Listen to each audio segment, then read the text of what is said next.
The Forest of Tomorrow. Written by Manen Lyset. The forest has been known by many names over the millennia. The Clockwork Maze, the Forest of Youth, the Woods of Time, to name a few. Its longest-standing name was the Forest of Tomorrow, though it was most commonly referred to simply as the Forest. It had been called mysterious, supernatural, dangerous, a blessing, a curse, an opportunity. Theories were abound as to the source of its power. Some said it was magical. Others claimed it was lost technology. And there were even some who swore it was alien intervention. Whatever the case, the forest had become an integral part of the lives of the townsfolk that lived near its boundary. The forest was a place that didn't play by the normal laws of time and space. But make no mistake, it did follow a set of rules, whatever those might be. It was consistent in how it worked. Anyone who walked into the forest would become lost in an unmappable labyrinth. They would wander for exactly one day before the exit made itself known to them. But when they rejoined the world, exactly 1 year would have passed from the moment they were lost. In other words, if you wanted to skip ahead a year, all you needed to do was spend a day in the forest. The forest became very useful for the townsfolk. In times of great famine, they sent masses into the woods one by one, hoping for a better tomorrow. If the farmlands hadn't healed in a year's time, or rain hadn't returned to the region, back into the forest they went, and so on and so forth. There were keepers of history who were tasked with journeying to distant futures to ensure accurate depiction of their past. There is one for every decade, and the town kept a rigorous schedule of their comings and goings, preparing food and clothing before sending them back to skip year after year until there wasn't a single soul they recognized in town.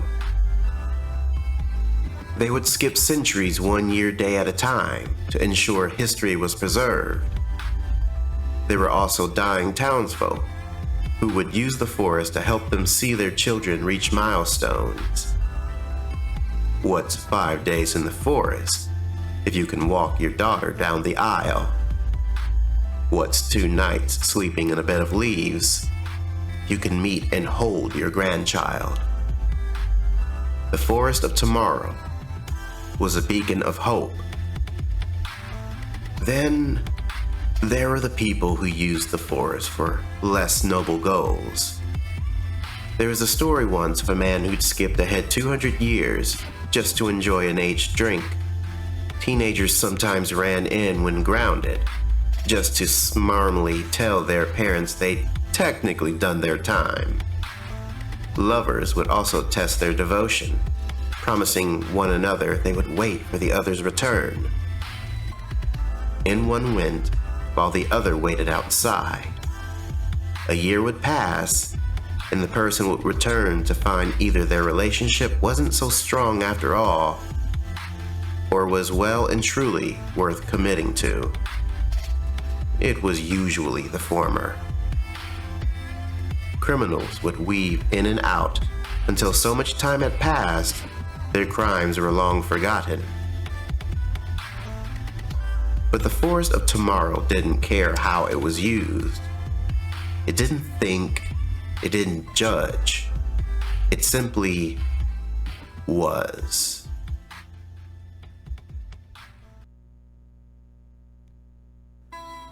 The day started like any other.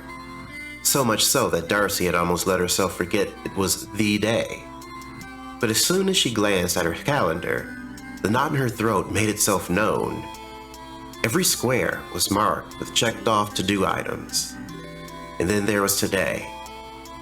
Into the forest, it read. The rest of the calendar was blank and would remain that way. A daunting prospect, she thought. She collected her books, snacks, water, and her journal. Everything she would need for her first trip into the forest. This was a trial run.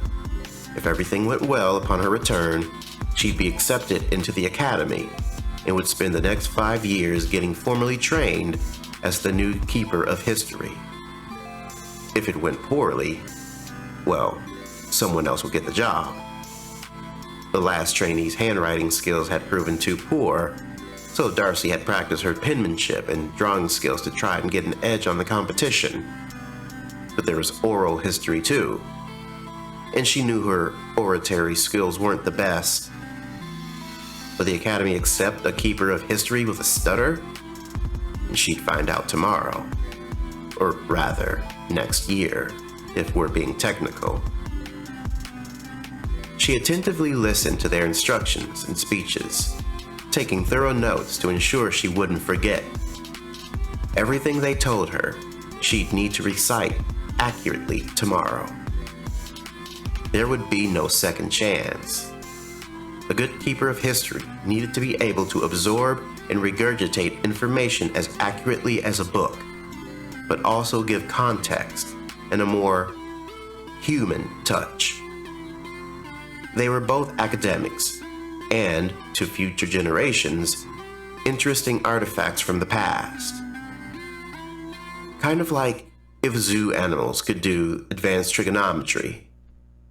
There is an othering that happened over time, when views on life and morals and politics change so drastically that the keeper becomes almost pitied, like a grandparent who doesn't understand how today's world works.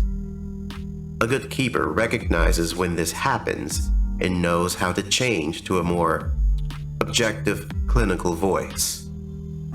When enough time passes, they revert back to an object of interest, to a window into another time, and then a keeper can become more casual.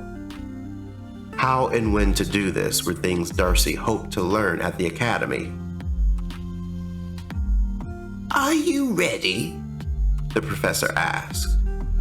Darcy stared at her journal, a bead of sweat falling from her forehead and dampening the page. She couldn't admit she'd missed the last few lines. She'd have to hope she knew enough to fool the panel into thinking she knew everything. Nervously, she nodded. Yes. The professor rose from her seat and walked to Darcy with slow, measured strides. Excellent. Come this way. We'll give you the offering. Ah, yes, the offering.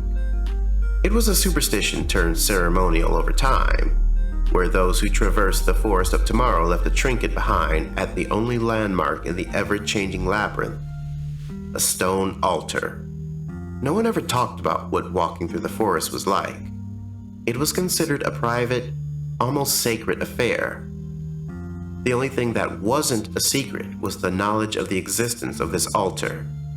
And even then, beyond there being a vague description, nothing else was shared about it.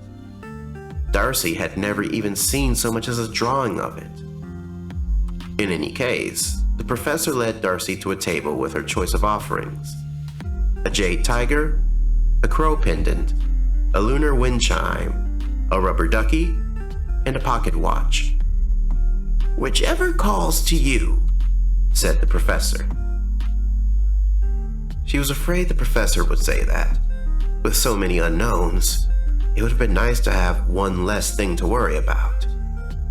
She didn't feel attached to any of the items, nor did she believe in the ceremony. Reluctantly, with feigned reverence, she picked the wind chime, if only because its sound would at least be familiar to her. The professor smiled. An excellent choice. She probably would have said the same thing regardless of Darcy's decision, but all the same, Darcy smiled and acted as though glad for the approval. Is it time? The professor checked her watch and nodded. It is. Follow the path into the woods. We'll see you in a year. Darcy smiled nervously. See you tomorrow? The professor laughed, and insecurely. She probably heard that line 1,000,000 times over. Darcy sighed. There was nothing holding her back now. She had her things, she had the instructions, she had her notes, and she had her goodbyes the night before. All that was left was walking into the unknown. Clutching the wind chime to her chest, she closed her eyes and forced herself to walk, her excitement and apprehension sometimes pulling her back, sometimes pushing her forward. She didn't open her eyes until she felt branches tickling her cheeks. That's when she knew she'd reached the point of no return. She was in the forest now. There were whispers in the distance. Darcy hadn't expected to hear voices. She opened her eyes and scanned the area by gaze, finding nothing but brambles and brushes. The air tasted different. There was something akin to the scent of a coming storm, but as far as she knew, it never rained in the forest. It was nothing if not temperate. Maybe the forest pulled the water for its lush greenery from the world around it. Maybe if she became a keeper of history, she'd travel so far into the future, scientists would have figured out how it all works. It was a nice, comforting thought. She looked at her hands, white-knuckling the wind chime. The stress had subsided now that she'd passed the threshold, but it left a mark in the shape of a crescent moon impression on her palm. She swallowed the knot in her throat and resumed walking.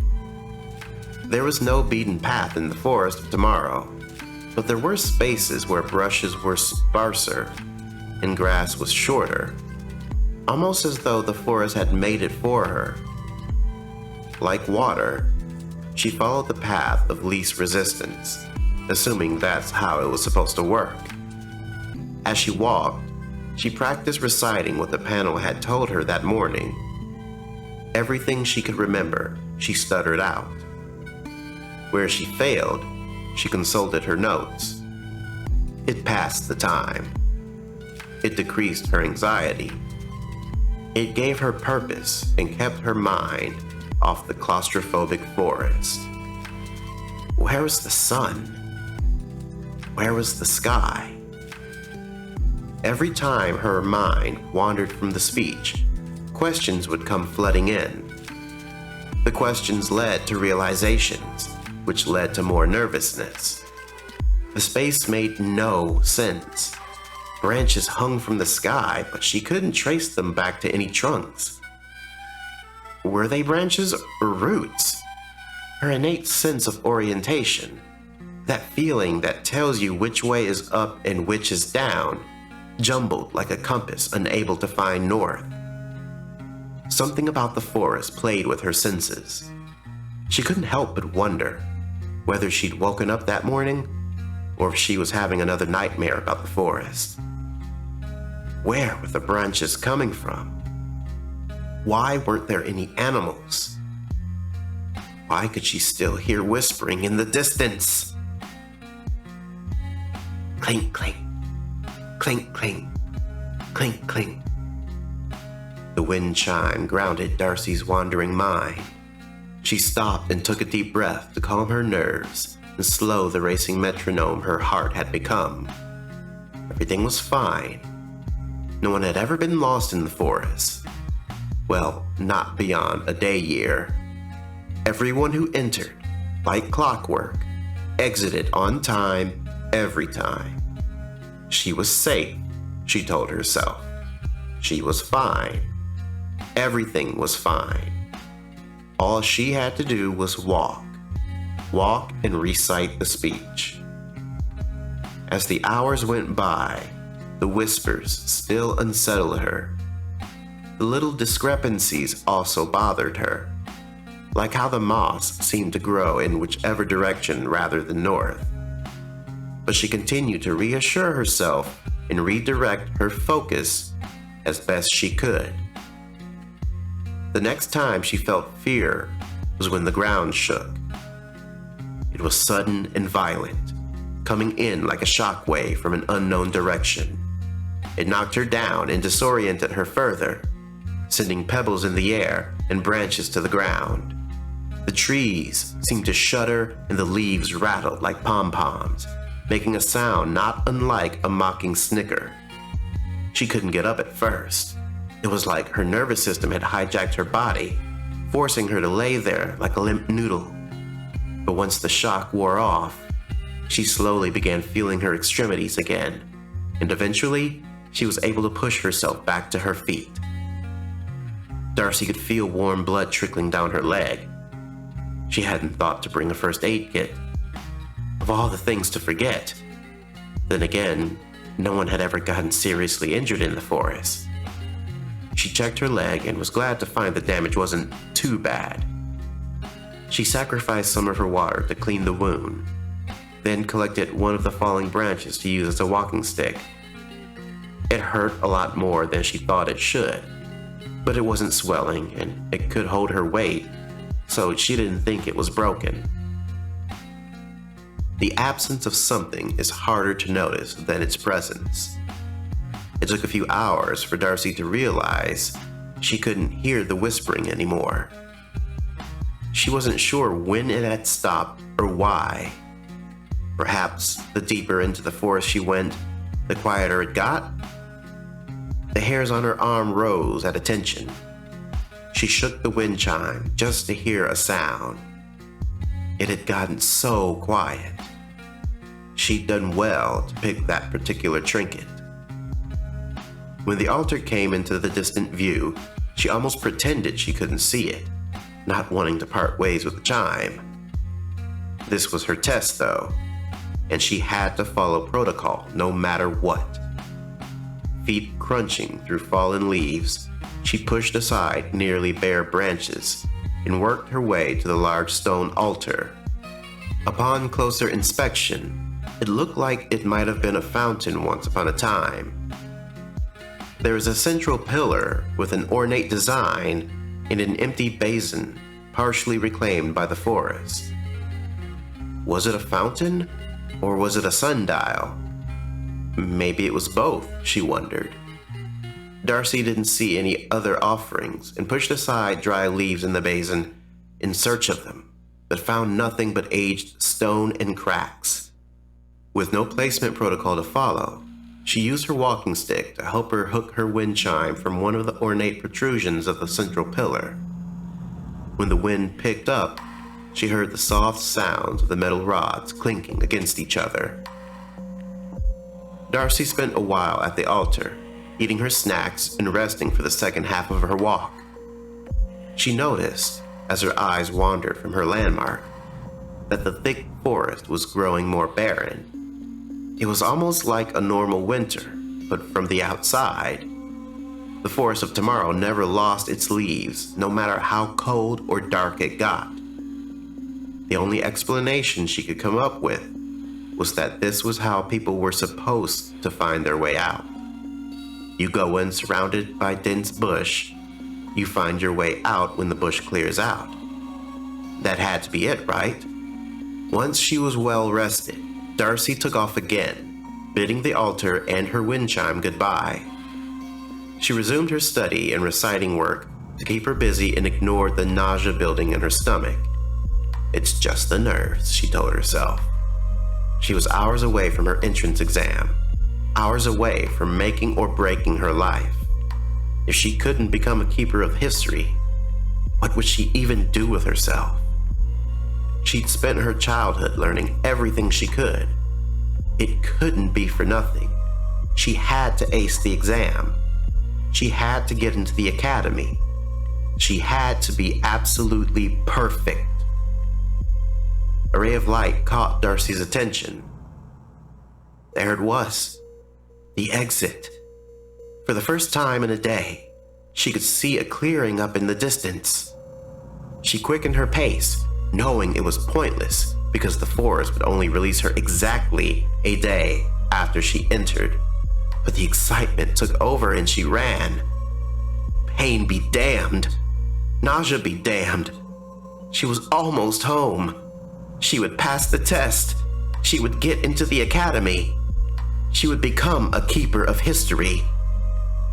Daylight blinded Darcy. She cupped a hand above her eyes to help them adjust. She knew she was out of the woods because the smell was gone. But something about the scent that replaced it wasn't quite right. Something about the silence dug its nails into her chest. Where was the welcoming committee? Where was the panel that was supposed to start questioning her immediately? Where was the sound of people going about their daily lives? Where was the smell of cooking and livestock and chimney smoke? Darcy's eyes finally adjusted, and through a squinted vision, she peered at what should have been her town. She needed the mountains behind it to confirm she'd walked out of the forest at the right spot, because she had no other landmark to use. Her town was gone. Only the faintest remnants remained. A crumbling foundation, part of a stone fence, and a few broken statues. If you didn't know what to look for, you might not even know it had once been a town. Darcy fell to her knees, staring wide-eyed in disbelief. Where are the members of the academic panel? Marcy murmured, reciting the entire speech in a blurry shock.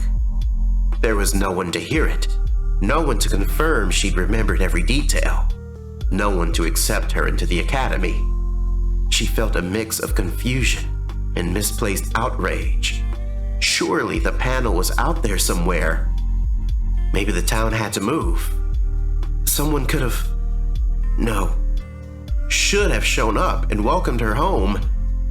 Brought her to the new settlement. This was ridiculous. She threw up suddenly, her head spinning. What happened to her home? What happened to the town? There were scorch marks, but no fire. There were shadows that looked like people outstretched on the few remaining surface. There was a radius with a clear center and a deep dent in the earth. Nothing was sizzling. Everything was cold. Whatever happened, it happened months ago. Long enough that the townsfolk should have come back, right?